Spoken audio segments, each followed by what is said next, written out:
Hi guys, for today's video, pupunta tayo sa Kumbini. Yung Kumbini na yan guys, yan ang tinatawag dito na parang Oriental shop.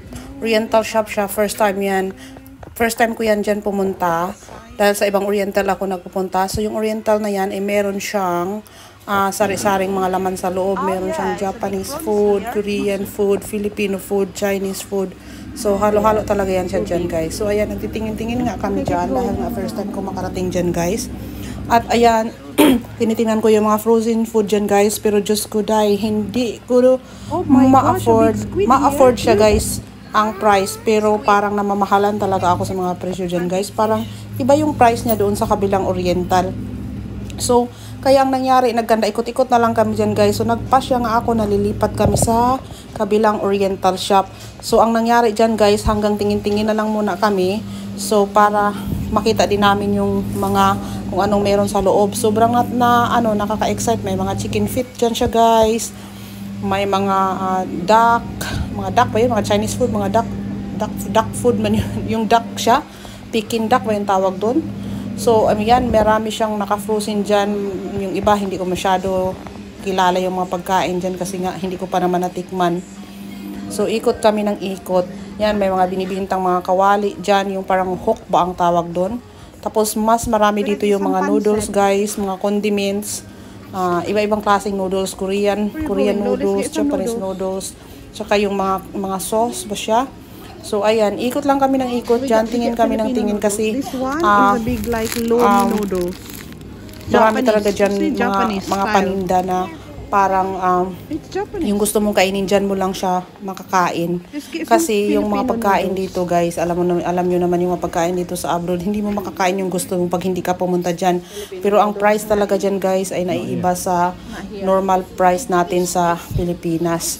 Kasi parang nagiging double price na dyan o triple price na ata yan sila. Pero normal yan dito, guys, siyempre. Kasi ganun talaga, siyempre, ini-export pa yung mga yan.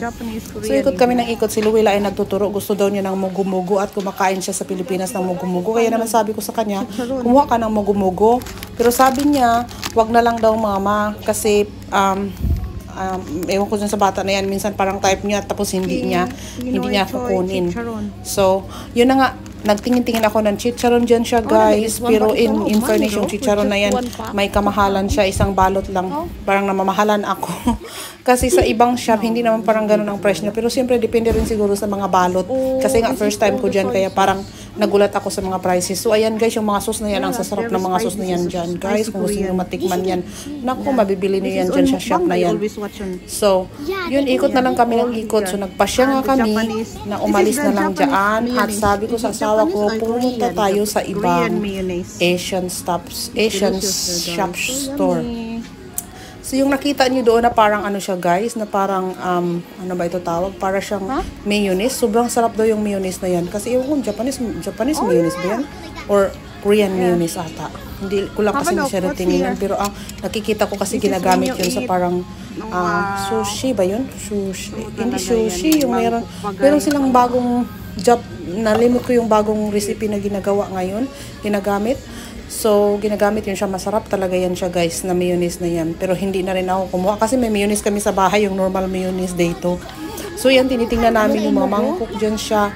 At kung gusto mo makatry magluto ng mga noodles, so pwede ka rin bumili ng mga mangkok nila dyan. So, si Sean, yung asawa ko at si Luwila, busy kakaikot pa rin tingin ng mga price, baka meron silang magustuhan.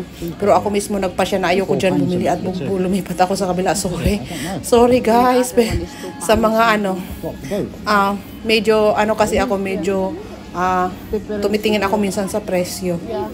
So, ayan, ang siya. So, kung ano rin naman yung mga binibinta sa kabilang Asian store, parehas lang din dyan. Pero ang price parang, ewan ko lang, hindi ko lang masyado maisip, pero parang iba siya sa akin lang yun, parang iba siya na price. So, sobrang tagal namin dyan, guys. Nag-iikot kami tingin ng tingin. Na-amaze ako sa mga laman ng loob dyan, guys. Kaya sabi ko sa asawa ko, baka meron kang gusto, kumuha ka na. Eh, sabi niya, kung saan ka bibili, isahang bilihan na lang tayo. Kaya naman ayan, dumampot ako ng konting sardinas. Pero, dahil nga ayaw ko bumili dyan, binalik ko yung sardinas at din. So, ang alam ko may dinampot din ako dyan, so binalik ko rin siya. Kasi siyempre, hindi naman kamahalan yung sardinas yan guys, pero gusto ko, pag bumili ako yung isahan na lang, para isahang bayad na lang din. So, parang gusto ko lang din talaga dyan, tumingin na lang, parang ganun, tumingin na lang kung anong meron. So, ayan, nakita, alam naman, na-shock yung asawa ko dyan sa mangga guys, sabi niya, ang mahal pala ng mangga dito. Kasi, magkano yun, nakita niya, parang nasa mga 10 pounds ata, ang 9 pounds, nasa mga 10 pounds na, o 9 pounds ata, isang piraso. Ang mahal. So, kung gusto niyo makatikim ng mga pagkain Pilipino or Asian food, pumunta lang kayo dyan. Pag gusto niyo kumain ng mga Korean food or Japanese food, pumunta lang kayo dyan. So, yan, makikita niyo makikita niyo talaga at may mga pagkain dyan na kung gusto niyo mag-grills. So, kailangan lang talaga may pambili rin kasi ang mahal nga ng mga bilihin dito, guys. Hindi siya parang basta-basta lang na ganon ang price na parang masasyak ka talaga sa presyo kasi siyempre nagtaasan nga lahat ng mga bilihin eh. So kaya naman ayan, ipakita ko na lang sa inyo yung mga laman dyan. Ayan, may mga sausage siya, may mga hot dogs. So dyan kayo makakabili ng mga labong. Alam mo yung labong na na parang frozen na labong. Hindi naman siya frozen, parang tawag dito, preservative. So, ayan na nga guys, pagkatapos namin doon, umalis na nga kami at nagpasya kami, dahil malapit yun sa trabaho ng asawa ko, nagpasya kami dumaan sa trabaho ng asawa ko, at dahil gusto nga niya magpalit kami ng sasakyan, at sabi niya, gusto niya itry yung pram sa likod, kasi yung car na ginagamit namin medyo maliit sa likod. Kaya sabi niya, pumunta tayo doon sa trabaho ko, dahil dyan lang naman sa unahan. Tingnan natin yung sasakyan na nagugustuhan niya, parang ganun ang style. So, kaibigan niyang may-ari yung sasakyan na yan, guys, gusto na itry yan, ilagay sa likod kung kasya ba talaga.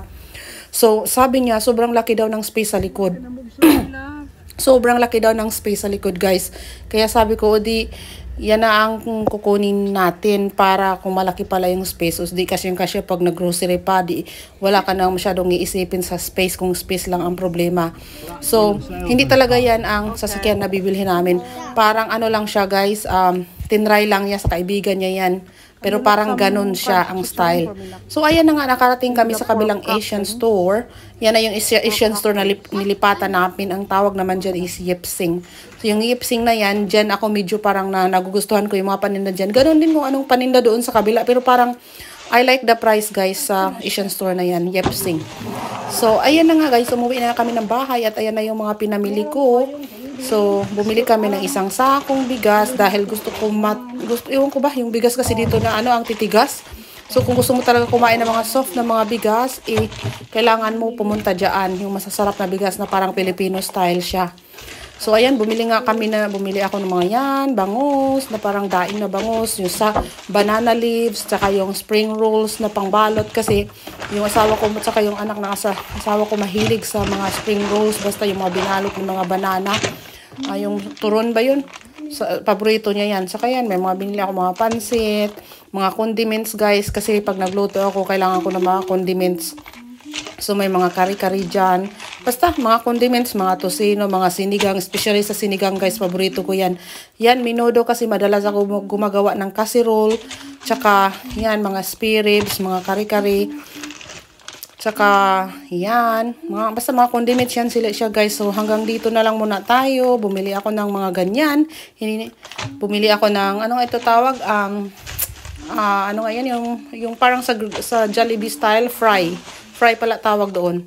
So, yan, pare-parehas lang yan. Parehas lang yan binili ko. So, bumili na rin ako ng toyo, Silver's 1. Tsaka, bumili ako ng patis. Yan na nga yung bigas na sinasabi ko. So, Thai style yan yung bigas na yan, guys. Thai. So, bumili ako ng patis. Ano pa ba yun? Toyo, suka. So, yun. So, hanggang dito na lang tayo, guys. Hanggang sa muli. Salamat sa panunood. Hanggang sa muli kong mga mini vlog. Salamat sa panunood, guys. Bye-bye!